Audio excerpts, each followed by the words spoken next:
doctor Belaustegui su participación y le cedo la palabra. Muchas gracias. Muy bien. Muchas gracias y muchas gracias al Senado por la invitación que me hicieron para participar en este evento. Gracias. El título que me propusieron es el ABC del Sistema de Comercio de Emisiones, Retos y Oportunidades para México, y es exactamente lo que voy a hacer. Soy muy obediente, siempre he sido muy obediente. Sí. Lo digo porque hay aquí muchísima gente que ya se sabe el XYZ del sistema de los sistemas de comercio de emisiones, ¿no? O sea, que hay gente que sabe mucho más de lo que yo voy a decir aquí, y entonces les pido paciencia cuando yo voy a algunas conferencias donde el tema es de las cosas que yo he estudiado. De todas maneras siempre trato de encontrar algunas cosas nuevas, ya sea en la forma de exponer entonces, pero les pido paciencia a todos los que conocen mucho más de lo que voy a comentar aquí. El contenido, bueno, hablar muy brevemente de la importancia que tiene los sistemas de permisos transferibles de emisiones, pero dedicarle mucho tiempo, o la mayor parte del tiempo posible, a qué son esos sistemas, cómo funcionan, cuáles son las virtudes de los sistemas, compararlas con otros instrumentos similares, por ejemplo los impuestos, y compararlos con otros instrumentos de política ambiental que también pueden dirigirse a la mitigación de emisiones. De eso ya habló el subsecretario Lassi en su primera intervención. Luego voy a mostrar que no son un juguete teórico, ¿sí? Empezaron siendo un juguete teórico en los 70s, pero se han aplicado en muchos ámbitos, no solo en el del cambio climático, y en el cambio climático se están usando cada vez más. El senador Cárdenas habló del ejemplo de China, pero en la actualidad hay 42 países donde se están usando, y de los países que participaron en el Acuerdo de París, cerca de 100 dicen que van a usar sistemas de permisos de emisiones o instrumentos similares para cumplir con sus metas. La parte de complementariedad, de esto habló mucho y muy bien Amparo, y cuál podría ser una agenda en el futuro para los sistemas de permisos transferibles de emisiones. Acabaré con conclusiones generales. Bien, no voy a hablar del problema del cambio climático en sí, es para todos los que estamos aquí, y para la gran mayoría de los científicos, y para todos los que tienen que presentar, o el 99.75% de los que presentan sus trabajos y son sujetos a revisión de pares. No hay ninguna duda acerca de la seriedad del problema del cambio climático. Tampoco hay ninguna duda acerca de la necesidad de actuar ya hoy, en el presente, ¿sí? Y de hacerlo de manera coordinada, porque se trata de un problema de naturaleza global en el que la coordinación es muy importante. Entonces surge la pregunta de, bueno, pues si no hay coordinación efectiva, por ejemplo, si Estados Unidos decide salirse del Acuerdo de París y no tener un programa tan agresivo para mitigar sus emisiones como parecía que lo podía tener en otras condiciones, ¿por qué México tendría que entrarle a un programa de este tipo? Incluso, como lo mencionó la senadora, a revisar y probablemente hacer más agresivos, más ambiciosas sus metas. Bueno, pues tampoco vamos a hablar mucho aquí, pero tanto la Subsecretaría de Planeación de la Semarnat como el INEC han estudiado con mucho detalle todos los cobeneficios que hay en la lucha contra el cambio climático, en reducir las emisiones de los compuestos que producen el cambio climático.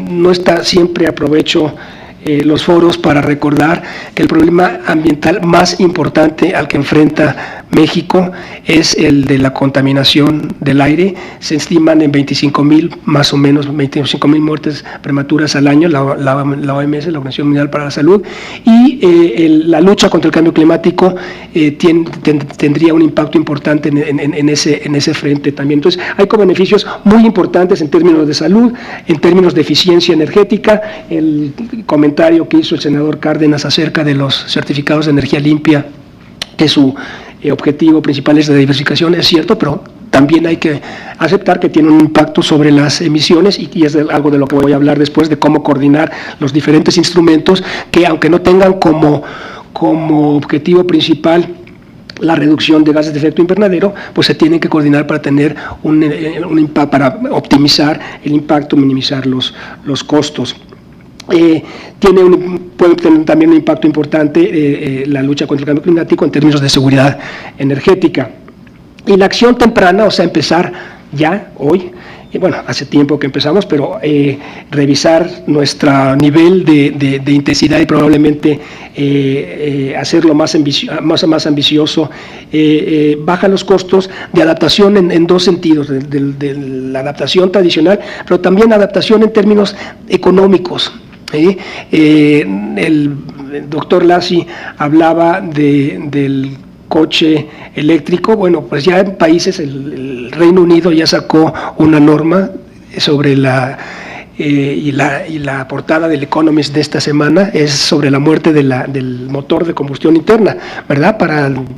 Antes de mediados de siglo, en 2040, en el Reino Unido, ya no se van a usar los motores de combustión interna, ¿no? Entonces, México, como uno de los principales productores de automóviles de combustión interna y de autopartes, pues haría muy bien en empezar a adaptarse a los cambios que van a venir, ¿no? Entonces, un mecanismo como que vamos a ver es uno de los instrumentos más claros que brindan incentivos e información para lograr esa transición de bajo costo, esa adaptación a bajo costo.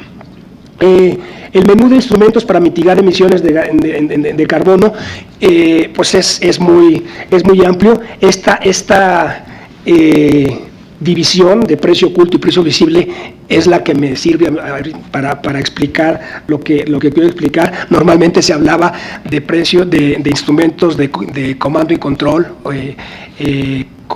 instrumentos económicos, instrumentos de gasto, etcétera, etcétera, pero para lo que vamos a ver, lo que me interesa es precio oculto y precio visible.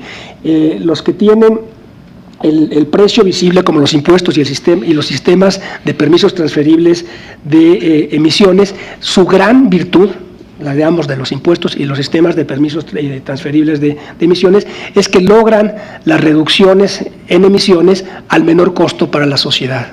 ¿Sí? Los otros, los que tienen un precio oculto, como el precio es oculto para diferentes sectores y es diferente para diferentes sectores, entonces no logran la minimización de costos, que es una de las virtudes más importantes probablemente que le podamos pedir a un mecanismo de este tipo, porque los costos van a ser altos. De eso no hay duda. Los beneficios van a ser aún mayores, pero tenemos que esforzarnos en un país donde hay tantas carencias. Tenemos que asegurarnos de que los costos de hacer las cosas sean lo menos posibles, ¿no? Después, ya que minimizar los costos, puede haber otro tipo de consideraciones de cómo se distribuyen los costos, cómo hacerlo más justo, etcétera, etcétera, y eso podemos verlo. Pero de entrada, en una política en la cual los costos pueden ser tan altos, sí es una gran virtud el que se minimicen. Y otra vez, el que tenga un precio explícito y el mismo para los sectores regulados es lo que hace que se puedan minimizar los costos. En la medida en que se tengan precios diferentes por sectores, pues la pregunta evidente es, bueno, pues ¿por qué no reducen más las emisiones a aquellos sectores que son más eficientes, que pueden reducir los costos que pueden reducir las emisiones a menores costos? Y esto implícitamente es lo que logran tanto los impuestos como los sistemas de permisos transferibles de emisiones. Rápidamente, ¿cómo funciona un sistema de permisos transferibles de emisiones? Bueno, Un sistema como este es un mecanismo de coordinación. ¿Y qué es lo que hace la autoridad? La autoridad, cada uno de estos pasos, mi buen amigo Rubén después lo va a explicar con mucho detalle, y tiene retos en sí mismo, ¿no? O sea, limitar la cantidad de emisiones de gases de efecto invernadero que la comunidad regulada puede emitir, tiene en sí ya un estudio pues muy profundo de no solo poner el límite, sino saber a qué sectores se va a aplicar, ¿sí? Se emiten permisos de emisión por una cantidad total o igual al límite establecido, en algunas, bueno, después veremos algunas extensiones. Se asigna una dotación de permisos, ya sea por subasta o por asignación directa, siendo muy estrictos, ortodoxos, la subasta es la mejor manera de hacerlo, aunque si se quieren evitar problemas políticos y a lo mejor de impacto en algunos sectores que se quiera ayudar, se pueden asignar directamente, pero no es lo mejor, tiene otro tipo de costos. Se permite el comercio de permisos entre emisores, y esto es lo que hace que se logre alcanzar la meta al menor costo, porque van a vender permisos los que puedan controlar las emisiones de manera más barata, y van a comprar permisos aquellos que necesiten por su estructura de costos tener permisos y no reducir sus emisiones. Pero lo importante, lo muy importante es que se logra el límite de emisiones. Y en este caso, la burbuja a la que hacía referencia el doctor Lassi, la burbuja es la atmósfera global, ¿verdad? Ahí sí no hay diferencia entre si los emite la industria acerera en Coahuila o alguien más en el resto de la República. Por supuesto, aquí van viendo todos los retos, ¿no? Empecé con el de poner el límite y saber a qué sectores, pero esto de permitir el comercio implica el registro, se implica muchas cosas que la Semarnat afortunadamente ya lleva tiempo haciendo y lo está haciendo con mucho cuidado. Vigilar que los emisores tengan los permisos correspondientes a sus emisiones. Esto no es nada fácil, porque implica medir las emisiones, implica verificar que quienes emiten tengan los permisos correspondientes. Y una cosa que tristemente, no solo en cuestiones de política ambiental, pero en otras también, no somos especialmente efectivos en México, penalizar a los que requieren ser penalizados, ¿verdad? Bien, los emisores, por su parte, quienes no tengan los permisos que amparen sus emisiones, pues tienen que o reducir sus emisiones, ¿sí? O comprar los permisos correspondientes, y quienes tengan más de los permisos, pues pueden vendérselos a quienes lo necesiten, ¿sí? Hay sofisticaciones, extensiones, por ejemplo, los llamados offsets o compensaciones, que se puedan comprar disminuciones fuera de la jurisdicción que tiene el sistema de permisos transferible de emisiones, o el banqueo. Si una empresa o un agente regulado en un periodo tiene más permisos de lo que representan sus emisiones, los acumula, los acredita para las siguientes. Eso también le da flexibilidad. La flexibilidad lo que hace es bajar los costos, y entonces otra vez muy importante bajar costos. Las virtudes importantes de los sistemas de permisos transferibles de emisiones: costo efectividad quiere decir alcanzar una meta al menor costo posible, dan incentivos en el tiempo. Esto es muy importante y está ligado a un reto. Para que funcione tanto el sistema de permisos transferibles de emisiones como un impuesto, hay que tener voluntad política todo el tiempo. Si se pone un impuesto, por bajo que sea, y no se le vuelve a tocar, no sirve, sirve para algunas cosas, pero no para todo lo que queríamos en términos de reducción de emisiones. Se tiene que tener metas de largo plazo y probablemente irlas haciendo mucho más ambiciosas en el tiempo, pero dándole tiempo a la comunidad regulada para que vaya ajustando. Problemas con los sistemas de permisos transferibles de emisiones: la aceptación política, porque otra vez hace los costos visibles. Hay muchas otras cosas que no hacen los costos visibles, incluso que dan miedo, pero que no son tan efectivas. Y si de verdad le queremos entrar, tenemos que asumir los costos y entrarle en serio.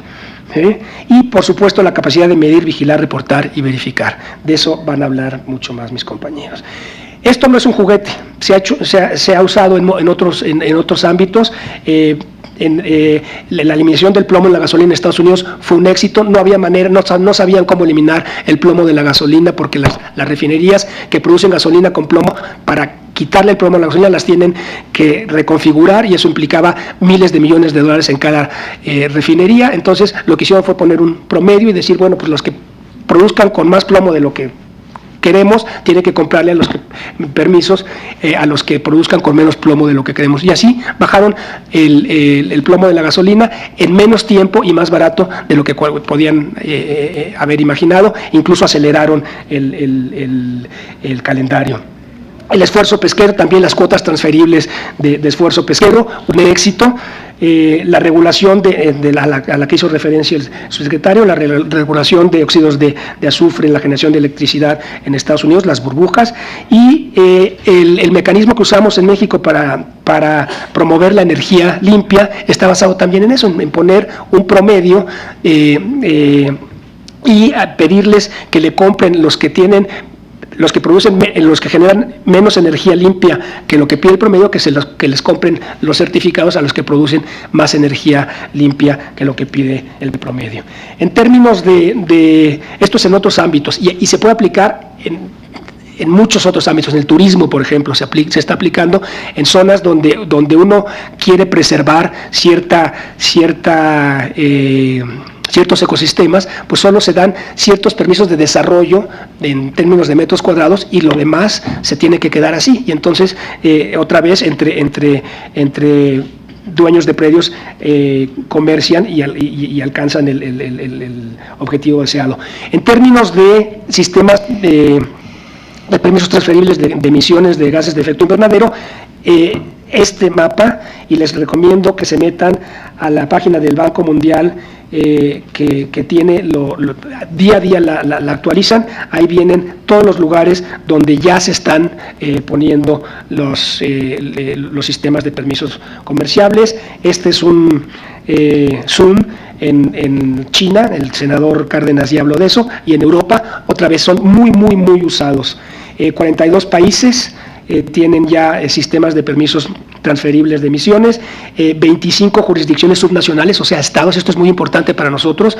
Estados Unidos no va a tener como país algo similar en el futuro, pero varios estados, entre ellos California, que ha mostrado mucho interés en vincular su sistema con el que eventualmente pueda haber en México, le interesa, y 15% de las emisiones globales hoy en día están sujetas a este tipo de sistemas, ¿sí? Algo muy importante, la coordinación con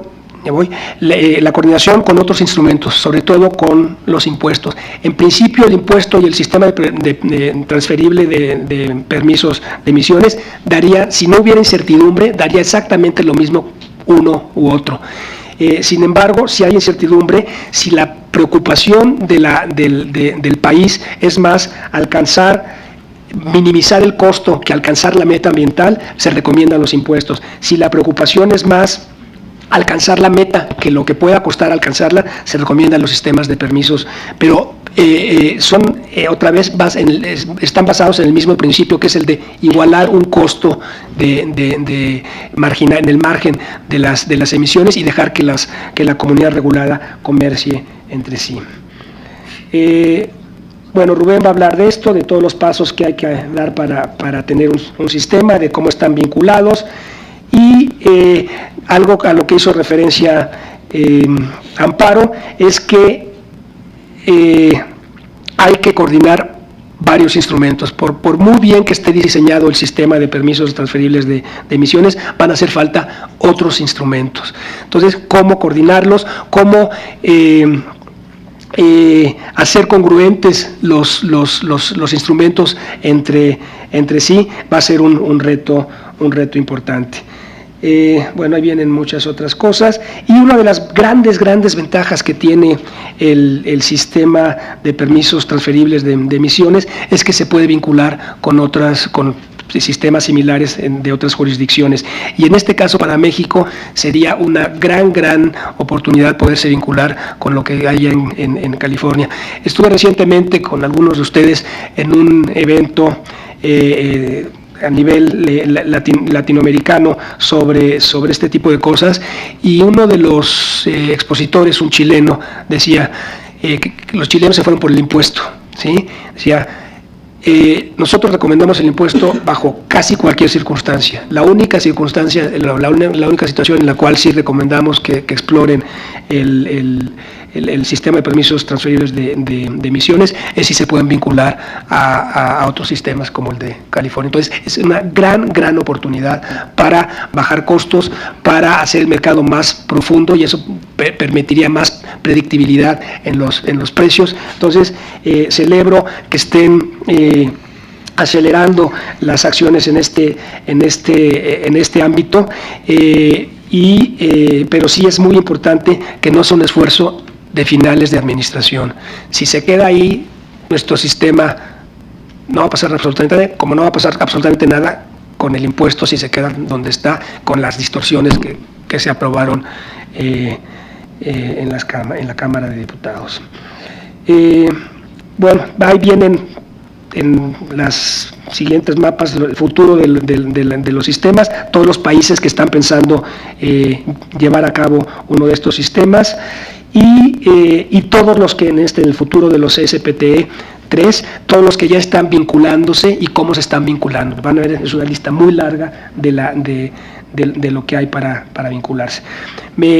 Como conclusiones, una política moderna de mitigación al cambio climático tiene que considerar un instrumento como el que está considerando la Semarnat. Tiene retos de diseño muy importantes, a los que ya se van a referir, pero para mí el más importante es que no se vea como una cosa de corto plazo, ¿sí? Se tiene que poner una meta de largo plazo, porque si no, no va. Lo más importante es promover el cambio en la conducta, y las grandes empresas no van a cambiar sus sistemas de producción, no van a adquirir tecnología nueva si no saben que en el largo plazo va a haber cambios importantes. Si creen que es una cosa pasajera, de corto plazo, y que después va a haber todo tipo de permisos y de extensiones y de qué sé yo para que lo cumplan, esto no va a tener ningún impacto. Pues muchas gracias, lamento ahí viene en la presentación mucho más de lo que pude decir en estos 5 minutos que me dieron,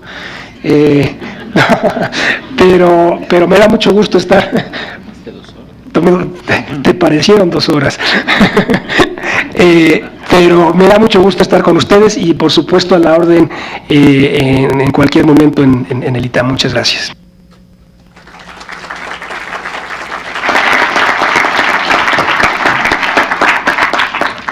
Muchas gracias, doctor. Cada ponente tiene entre 15 y 18 minutos, y el doctor Lassi y el doctor Fernández tendrán la misma tiempo. Al finalizar, evidentemente, habrá preguntas y respuestas que son a micrófono abierto. Si tienen alguna pregunta muy concreta, se les da el micrófono para tal.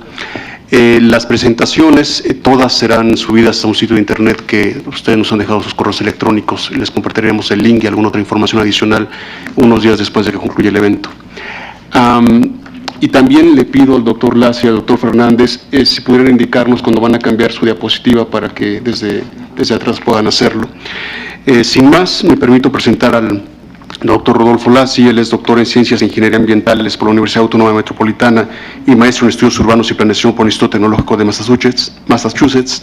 Actualmente ocupa el cargo de subsecretario de Planeación y Política Ambiental en la Secretaría de Medio Ambiente y Recursos Naturales. Su trayectoria profesional abarca más de 30 años, en los que se ha desempeñado como funcionario público, consultor y académico, siendo algunos de sus cargos los siguientes: coordinador de programas y proyectos del Centro Mario Molina, coordinador de asesores del Secretario de Medio Ambiente y Recursos Naturales, director general de Prevención y Control de la Contaminación Ambiental en la Ciudad de México, director de Ordenamiento Ambiental Ecológico del Territorio e Impacto Ambiental. También ha sido becario de la Fundación Rockefeller en el programa de Estudios Avanzados en Medio Ambiente y Desarrollo Sustentable LEED del Colegio de México, y ha sido presidente fundador del Colegio de Ingenieros Ambientales de México. Doctor Lassi. Yo lo que me falta en mi currículum es un iPad, entonces me voy a pasar allá al podio para poder ver la presentación.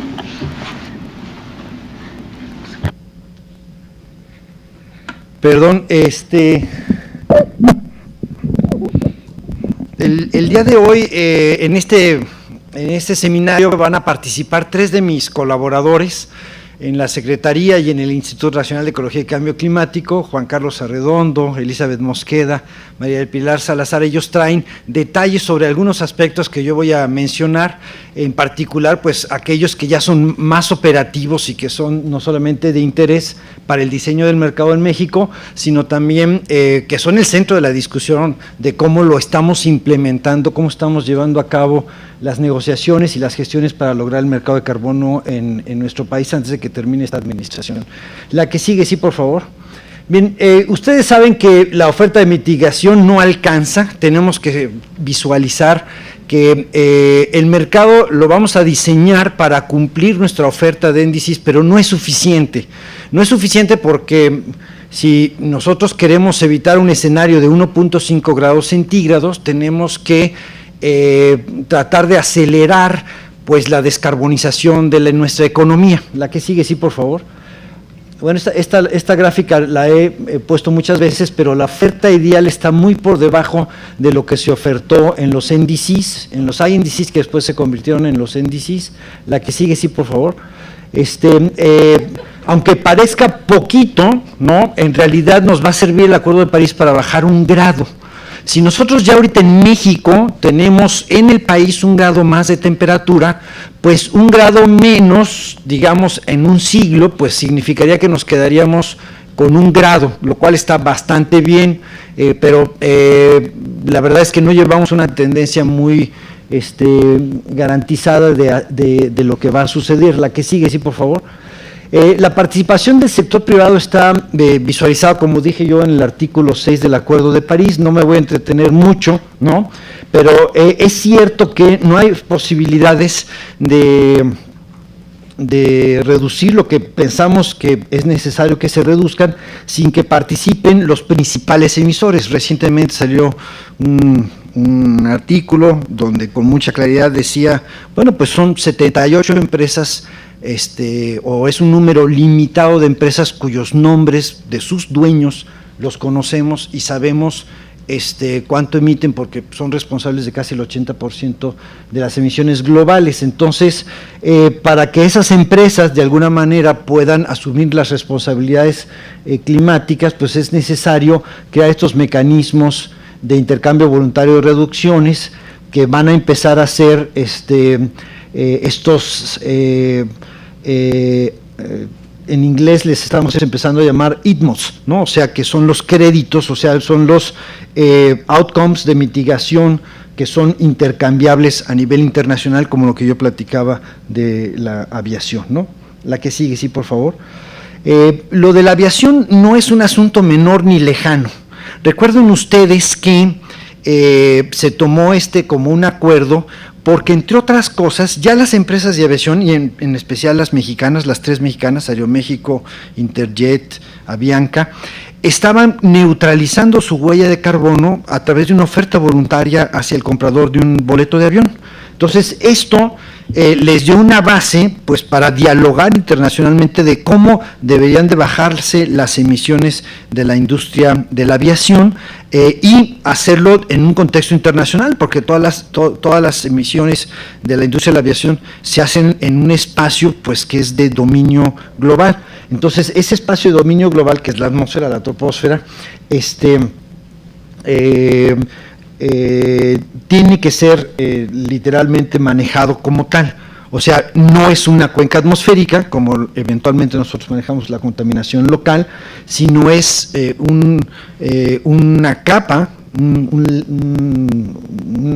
una de los estratos atmosféricos en donde nosotros podemos garantizar de que lo que se emita, no importa en qué parte de la geografía del planeta se emita, literalmente se va a homogeneizar en muy poco tiempo en el resto del planeta. Entonces sí tiene sentido intercambiar toneladas de CO2 de un país a otro. Por eso es que hemos sido todos los negociadores en estos temas muy flexibles al respecto. La que sigue, sí, por favor. Bien, el mercado de carbono no lo hemos construido de la noche a la mañana, se ha creado toda una institucionalidad, precisamente mis colegas van a hablar pues del RENE, o sea, del registro de emisiones, su reglamento, del futuro reglamento del mercado de emisiones, etcétera, ¿no? Los compromisos mismos, las leyes, etcétera. La que sigue, sí, por favor. Me voy a ir más rápido porque ustedes conocen muy bien nuestros compromisos, ¿no? 22% de manera no condicionada, lo refirió el senador, pero también estamos hablando de carbono negro, no solamente de gases de efecto invernadero, sino el mercado de carbono en México va a tener esa particularidad. Ahí tal vez no podamos intercambiar rápidamente con otras circunscripciones nuestros bonos de carbono cuando incluyamos carbono negro, pero tal vez a futuro sí lo podamos hacer porque ya el próximo reporte de 1.5 grados del IPCC va a incluir contaminantes climáticos de vida corta, particularmente el carbono negro, y yo creo que poco a poco se va a ir aceptando ese concepto. La que sigue, sí, por favor. La que sigue, por favor.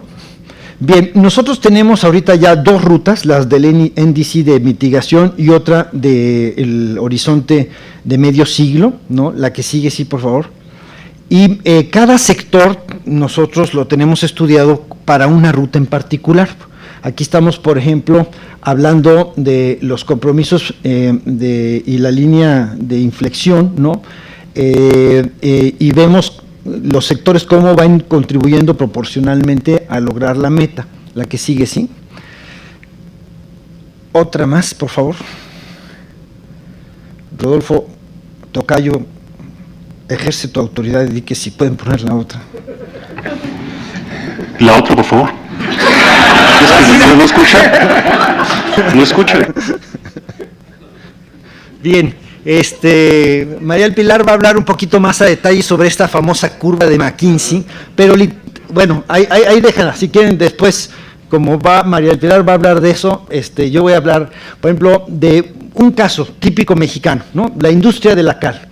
Genera el 2.3 del sector industrial en cuanto a emisiones de gas de efecto invernadero, o sea, medidas como toneladas de CO2 equivalente, 4.2 millones. Aquí estamos viendo cada una de esas columnas implica una de las plantas que emite más de 25,000 toneladas de la industria de la cal. Estamos viendo sus intensidades de carbono y vemos cómo algunas pues tienen una intensidad de carbono alta y otras tienen otra intensidad de carbono baja. No pongo los nombres pues porque esa es parte de la secrecía del Registro Nacional de Emisiones, ¿no? Pero la idea es que efectivamente aquellos que emiten más sobre el promedio pues puedan intercambiar sus emisiones con las que emiten menos. Esto está medido como intensidad de carbono. Verán ustedes que hay una diferencia entre medir las cosas por intensidades que la emisión directa en chimenea. Y la otra es, por ejemplo, 3 o 4 discusiones que en cada uno de los sectores podemos tener. La industria de la cal como la industria del cemento emiten por las reacciones de las materias primas una cantidad de CO2, más o menos es entre 1/3 y la mitad de esas emisiones, o sea, de cada una de esas columnas, es del proceso mismo. Entonces, una primera reacción de la industria es decir, oye, pues si yo no emitiera CO2, pues no puedo producir cal o puedo producir cemento, entonces al menos déjame emitir eso, ¿no? Entonces uno podría decir, hijo hermano, pues va, ¿no? La otra es la típica discusión con la industria, con toda, de que, oye, nuestros combustibles pues no son tan buenos, mano, o sea, no es gas natural, yo tengo que comprar carbón, tengo que comprar combustóleo, la situación económica no está muy buena, entonces pues déjame emitir lo que en suministro de combustibles me da el país de una manera económicamente rentable de acuerdo a las circunstancias nacionales. Y luego viene la parte tecnológica, ¿no? Que es otra de las discusiones importantes, decir, oye, pues es que no hay tecnología para producir de una forma más eficiente, ¿no? Hasta ahorita, a menos que se invente, o sí la hay, pero es tan cara que no la puedo utilizar, ¿no? Es el caso de la industria, por ejemplo, automotriz, bueno, el transporte, oye, pues los vehículos más eficientes, pues los eléctricos son muy caros, entonces, pues ¿quién me paga ese diferencial? ¿Quién me va a ayudar a pagar ese diferencial? Todo esto tiene que estar precisamente en la discusión de lo que sería el CAP. El CAP no puede estar en función del promedio nacional, tiene que estar en función de todas estas otras dimensiones que vamos a tener. Entonces, discutir industria por industria, pues también se vuelve muy difícil, pero lo vamos a tener que hacer para fijar precisamente los límites máximos de emisión. La que sigue, sí, por favor. Este es el esquema que nosotros hemos planteado, hemos mostrado mucho esta gráfica, en donde básicamente lo primero que hay que hacer es construir un registro confiable de las emisiones. O sea, las toneladas que nosotros reportemos al registro se vuelven dinero, y al volverse dinero, pues tienen que entrar en un sistema, literalmente, de registro electrónico que sea confiable y transparente a todas y cada una de las partes, o a todos y cada uno de los actores que van a literalmente intercambiar los bonos, los créditos, los permisos, ¿no? Entonces, nosotros creemos que, digamos, una industria a través de la cédula de operación anual, pues registra sus emisiones, pero también registra sus reducciones, y esas reducciones certificadas se convierten en lo que comúnmente llamamos bonos de carbono, que puede utilizar para mercadear a nivel nacional o internacional, o para pagar los impuestos del carbono por la utilización de combustibles fósiles. Ese es el esquema en general, y la idea es que este sistema, monitoreado, reportado, verificado, haga sinergia con el mercado eléctrico, que por ley en la reforma eléctrica tiene que participar en el mercado de carbono cuando éste exista. La que sigue, sí, por favor. ¿Qué tanto nos conviene? Bueno, pues hay un estudio que tal vez es, a mi juicio, ahorita el más actualizado y completo, que dice, oigan, pues a nosotros nos conviene en Estados Unidos, pues ligar nuestros mercados como por ejemplo el de China, ¿no? Porque en Estados Unidos ahorita reducir una tonelada de CO2 nos cuesta $51 y en China $19. Es un estudio hecho por el MIT, ¿no? Grábense en la mente este valor de $19. Ahorita voy a volverme a referir a él. La que sigue, sí, por favor. Entonces, la situación de Estados Unidos es muy parecida con China y con México. La que sigue, sí, por favor. Bien. Ahorita estamos viendo que los precios del mercado de carbono pues están oscilando, dependiendo de qué país lo vemos, pero por ejemplo $6 en la Unión Europea, o casi $14 o $15 en Corea y en California, ¿no? El que sigue, sí, por favor. Este es un mapa que ya mostró el doctor Belaustegui-Goitia, pero este mapa nos dice quiénes van a ser los futuros actores de utilización de mercados como mecanismo, que son los que aparecen en color verde, ¿no? Y quienes de alguna manera pues tienen compromisos o ya están aplicando instrumentos de mercado, o piensan aplicar instrumentos de mercado. Entonces, es un asunto que ya tiene características internacionales, era lo que yo estaba diciendo. O sea, no es una ocurrencia de México en sus índices como pues podría interpretarse que así lo es en el caso de las emisiones de carbono negro, sino es una cuestión que nos conviene hacer para poder lograr nuestras metas. La que sigue, sí, por favor. Estos son los instrumentos de mercado, ya lo mostró el doctor Belaustegui-Goitia, no me voy a detener al respecto. La que sigue. Efectivamente, es entre el 13 y el 15% de las emisiones que están ya mercadándose. La que sigue, por favor. Pero nosotros tenemos que balancear nuestras emisiones a medida del siglo. La que sigue, por favor. Y los offsets, que son los que ahorita se están capturando a través de nuestros bosques, por ejemplo, juegan un papel importante en ese balanceo. O sea, literalmente aquí están viendo ustedes nuestras emisiones de carbono y nuestras reducciones a través de capturas en bosques, ¿no?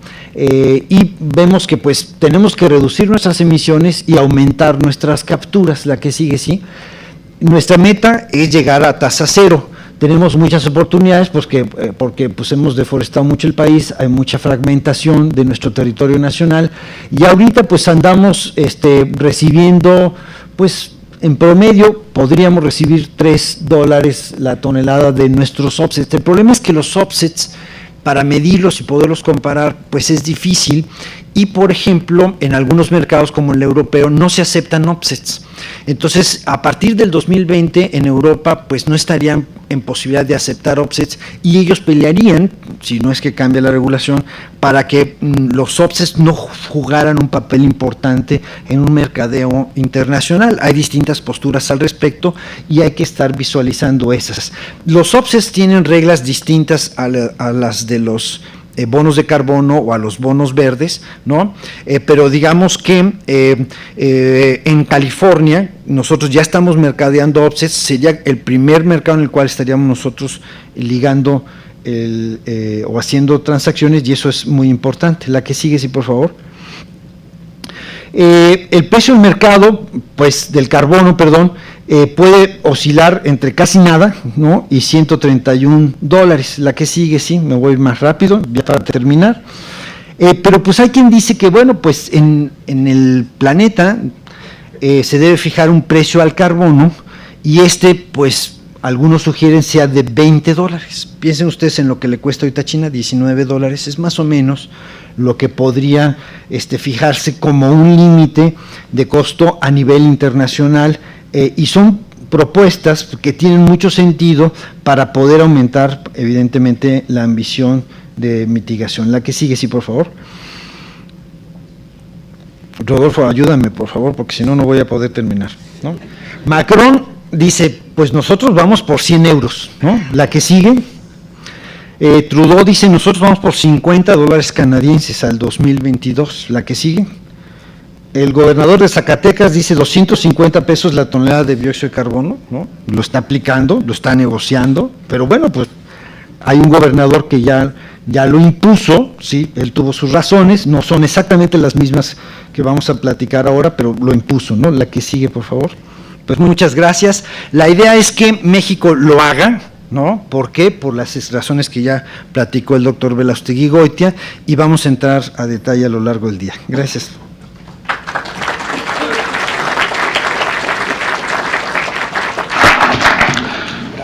Muchas gracias, doctor Lassi, como siempre muy claro. Y last but not least, el doctor Fernández, él es biólogo por la UAM, tiene maestría y doctorado por el Imperial College de Londres, diversos cargos públicos en Instituto Nacional de Ecología, participación de diversas reuniones internacionales en el marco de Naciones Unidas, y a partir de febrero de 2011 es titular de la Iniciativa Climática de México, del actualmente es presidente. Adrián, por favor. ¿Qué tal? Buenos días a todos, un gusto estar acá. Un agradecimiento muy especial a la senadora Silvia Garza, presidenta de la Comisión Especial de Cambio Climático del Senado, por este esfuerzo sostenido desde hace varios años, diría yo, de traer al Senado de la República la discusión de una manera informada, profunda, rigurosa de los temas de mayor interés, precisamente para el tema que atiende la comisión. Un gusto estar acá con mis colegas en el panel, viejos amigos, un agradecimiento a quienes han tomado el tiempo esta mañana para venir a participar en el panel, y ojalá sea una discusión de dos vías. Muy breve el comercial. Iniciativa Climática de México es una pequeña fundación que ha venido apoyando en los últimos años de manera muy puntual, a veces quirúrgica, la preparación de análisis, de evaluaciones, el avance regulatorio, la difusión, la concientización de acciones, de temas, de actividades, de conocimiento que, en nuestra opinión, contribuye a ir avanzando en nuestro país estos esfuerzos por el cambio climático, por combatirlo. Estamos concentrados en el tema de mitigación, aunque vemos la gran relevancia de trabajar también el tema de la adaptación. Creo que las presentaciones de Juan Carlos y de Rodolfo no solo han sido muy claras, yo creo que permite a quienes nos acompañan, que no son expertos en este tema, es una excelente introducción, y el foro durante la mañana irá profundizando aún más. Nos acompañan, como ya se ha dicho, algunos expertos incluso internacionales, algunas de las personas que han participado en el diseño de esquemas, de sistemas de comercio de emisiones en el mundo que están operando ya. México, yo diría que en este tema Semarnat está haciendo un trabajo formidable, extraordinario, siguiendo una tradición, diría yo, en donde se despliegan importantes capacidades analíticas, capacidades para revisar con mucho detenimiento, con seriedad, de manera robusta, temas muy complejos y temas en este caso relativamente novedosos, porque como bien explica Rodolfo, si bien el asunto de implementar sistemas de comercio de emisiones para optimizar el alcanzar objetivos de reducción en un marco geográfico, en este caso el planeta, de manera óptima en términos económicos, no es nuevo. Sí es nuevo a nivel mundial el que los países vayan implementando sus sistemas y todavía más novedoso es el asunto de las posibilidades de los intercambios de los sistemas enlazados entre países, y en donde México, con el liderazgo de Semarnat, están muy atentos en la parte diplomática, firmando acuerdos con California, con Quebec, con aquellas instancias nacionales o subnacionales que están desarrollando los sistemas o que cuentan con sistemas y, como yo lo he explicado, Rodolfo, desplegando el esfuerzo de los equipos de trabajo en las diferentes dependencias para ir con mucho detenimiento armando el rompecabezas de este tema tan complejo. Yo voy a mostrarles unas muy pocas láminas. Aquí ya se ha comentado algunas de las cosas que quiero decir, pero yo realmente quiero enfatizar un tema y quiero tomarlos de la mano y que juntos tratemos de ver el bosque completo y el papel que desde la política pública, desde la política nacional de cambio climático, juegan estas piezas, y sobre todo hacer un llamado a cómo podemos sumarnos todos los actores de todos los sectores, especialmente los no gubernamentales, a trabajar de la mano con quienes son autoridad, en particular quienes están en el gobierno federal, para ayudarles a ampliar el espacio de política pública para que avancen esas medidas, acciones que se formulan normalmente de manera muy adecuada.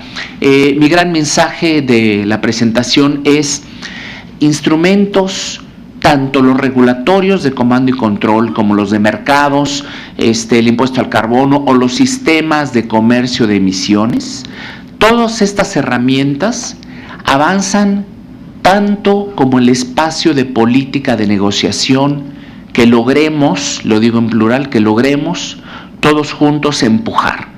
Y se quedan en ocasiones a veces cortos o sufren algún tipo de distorsión o limitación que nos deje en niveles subóptimos de aplicación, normalmente porque se enfrentan con limitaciones de tipo político, porque hay intereses individuales o de grupo que en las negociaciones normales que toman lugar en los países hay debates, discusiones, intereses económicos, intereses de grupo, intereses políticos, etcétera, y eso normalmente presiona o limita el que se puedan llevar a veces las políticas públicas a un lugar óptimo.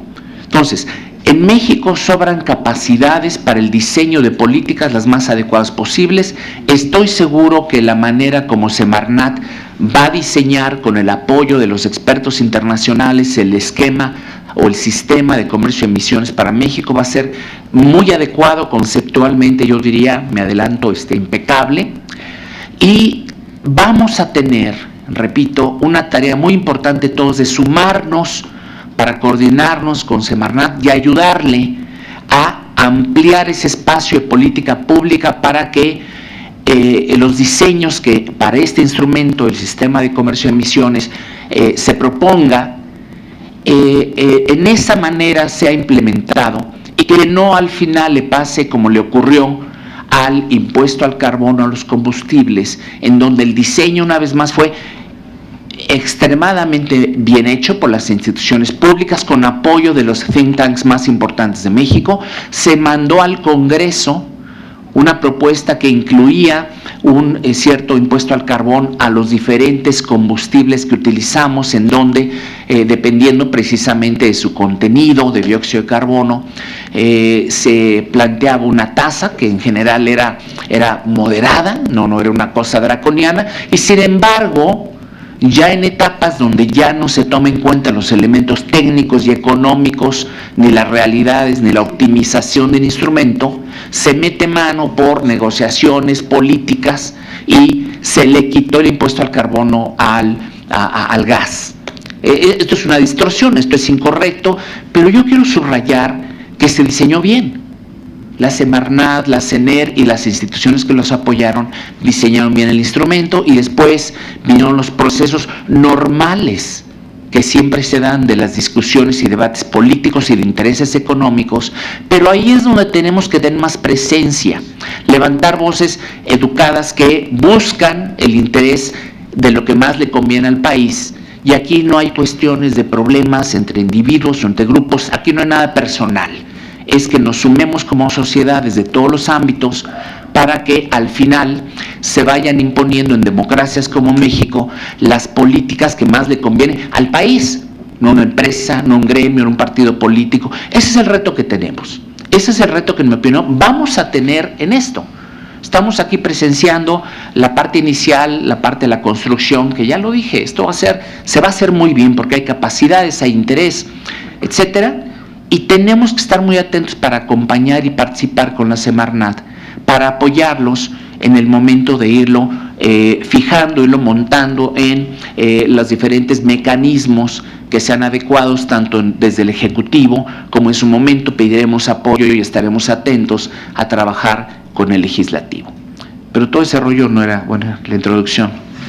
Ya casi termino, bueno, ¿para qué me invitan si ya me conocen? 5 minutos. Vamos a ver las láminas, pero muy rápidamente, porque además varias de estas cosas ya se han presentado. Una primera cosa que, si bien se mencionó, quiero subrayar. Lo decía Rodolfo con mucha claridad. Para apuntar y montarnos en la dirección de 1.5 grados, incluso de 2 grados como máximo de incremento promedio en la temperatura del planeta, aún con el cumplimiento estricto, 100% cumplimiento estricto de las metas planteadas por todos los países, nos vamos a quedar en números más o menos 15 gigatoneladas lejos de la trayectoria que deseamos. Por eso se ha enfatizado que periódicamente se revisarán las metas propuestas y todos los países, incluyendo México, van a tener que paulatinamente ir planteando más y más ambición, metas más estrictas. La que sigue, por favor. Bien, la que sigue, una más. Bien. Ahora, una cosa interesantísima que también se mencionó brevemente. El Acuerdo de París incorpora, entre los aspectos revolucionarios que incorpora el acuerdo, es todo el paquete de transparencia, todos los asuntos de monitoreo, reporte y verificación. Se están preparando los mecanismos formales, institucionales dentro del acuerdo de cómo va a ser este monitoreo, reporte y verificación. Los detalles de esto están todavía formulándose, pero ya empezó una actividad frenética, diría yo, por algunos de los think tanks más importantes del mundo, por grupos no gubernamentales que están haciendo evaluaciones independientes bastante detalladas. Primero, que en base a la información existente, esto es, las metas de los países y la información que cada país hizo acompañar con la entrega de sus metas con respecto a cómo lo va a lograr, una primera evaluación que ya se está dando es un juicio, digamos, educado, con algunas subjetividades, de qué tan ambiciosas son las metas de cada país. Primer aspecto a evaluar. Segundo, y quizá más importante, año con año estarán revisándose si estamos o no avanzando, el caso de México, con la implementación de esas metas. El ejemplo, la que sigue, por favor. Este es un ejemplo de un ejercicio académico que algún think tank hizo, por ahí está la referencia, de cómo íbamos con respecto o qué pasaba con la meta 2020. Metas, por supuesto, voluntarias, que se plantearon primero en Copenhague, se ratificaron en Cancún, y que a pesar de ser voluntarias, yo creo que daban una indicación de los deseos que cada país tenía para ir avanzando su mitigación para llegar a un cierto nivel de reducción de emisiones, en ese caso al 2020. Todo esto fue años antes del Acuerdo de París, donde se plantearon los NDCs al 2030. Entonces, solo para ilustrar el asunto del escrutinio, de la rendición de cuentas que se va a exigir y del seguimiento independiente que se hará año por año por parte de muchos actores, una evaluación ya tiene esto más de un año, en donde se juzgaba que la meta planteada por México al 2020 era adecuada, pero que no íbamos avanzando suficientemente bien con algunos aspectos de implementación. Bueno, esto va a hacer también ejercicios que se repitan para el seguimiento y la observancia si estamos avanzando o no en la implementación de las metas al 2030. La que sigue, por favor. Vamos a pasar ya hasta la que cambie de lámina, por favor. Ahí nos quedamos. Ahora, una caución que hay que tener con estas evaluaciones. Típicamente son evaluaciones que hacen organismos internacionales o think tanks internacionales. No necesariamente van a estar perfectamente bien hechas. Aquí no solo quiero ilustrar con esta lámina otro tipo de evaluaciones, sino que también, de hecho, algo que no está actualizado o no está bien hecho, y lo podemos ver. Aparece ahí, por ejemplo, en la quinta línea, nos ponen palomita de que tenemos estándares de eficiencia vehicular. Sí los tenemos, pero no son los más adecuados. Estamos rezagados con respecto a muchas otras geografías. Yo no le ponía palomita. Y sí le ponía palomita al que tiene cruz. Está México preparando activamente y está entre los más avanzados en el mundo en el diseño conceptual de un sistema de comercio de emisiones. Entonces, caución con los análisis internacionales, pero sobre todo quería ilustrar que esto lo vamos a ver muchísimo. Y entonces las dependencias de México tendrán que asegurar que comparten la mejor, la más importante y sobre todo factual información, la hacen transparente para que pueda ser usada a nivel doméstico, pero también a nivel internacional. La que sigue, por favor.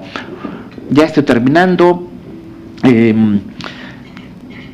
La cuestión, esta va a ser mi última lámina, la cuestión de la transición política que México va a experimentar el año que entra, no debe ser motivo de distracción, por un lado. Por otro lado, como decía la senadora Garza, hay mucho trabajo para hacer en cambio climático. Y tercero, una vez más, aquí hay un papel para la sociedad. Yo invitaría a que todos los que nos acompañan y que son integrantes de la academia, de grupos no gubernamentales, sector privado, de donde quiera que ustedes provengan, que sean cada vez más activos y que participen en la formulación de las mejores políticas para nuestro país. Primero, que avancemos, y lo vuelvo a decir por última vez, en la implementación. Y para implementar, entre los grandes déficits que tenemos no tenemos todavía, así como tenemos un avance conceptual y de diseño de políticas de los mejores del mundo, no hemos podido plantear y que se diseñen políticas de cambio climático desde otros sectores. Debería haber un gran plan de desarrollo de seguridad alimentaria, un gran plan desde el sector agricultura, y que llevara incorporado y de verdad las opciones más importantes de descarbonización de ese sector. No existe eso no existe, y mucho menos pues se van a implementar. Ahí están los retos, lo decían un par de oradores antes de mí, pero trabajemos en estos temas con la Semarnat para que puedan ellas tener más y más éxito, y que ayudemos a otros sectores en el futuro a formular los mejores planes económicos, agrícolas, ganaderos, de energía, etcétera, pero que lleven empatado las mejores posibilidades de descarbonización, que por cierto va de la mano con la competitividad y cada vez irá más de la mano. A futuro solo competirán las empresas y los países que funcionen, que produzcan bienes y servicios de manera de una mínima intensidad de carbono asociada. Creo que esa es mi última lámina, y si no, pues pasemos a la última para agradecerles su atención y ojalá tengamos tiempo de algún intercambio con quienes hoy han venido al Senado. Muchas gracias.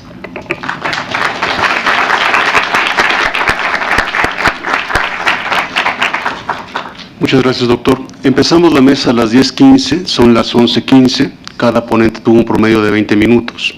Apreciaría que me ayudaran ustedes también, en caso de que hubiera preguntas, que sean muy concretos para recuperar un poco el tiempo que hemos comido de otra mesa.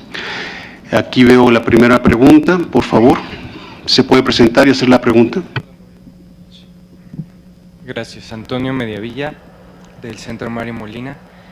Es un hecho que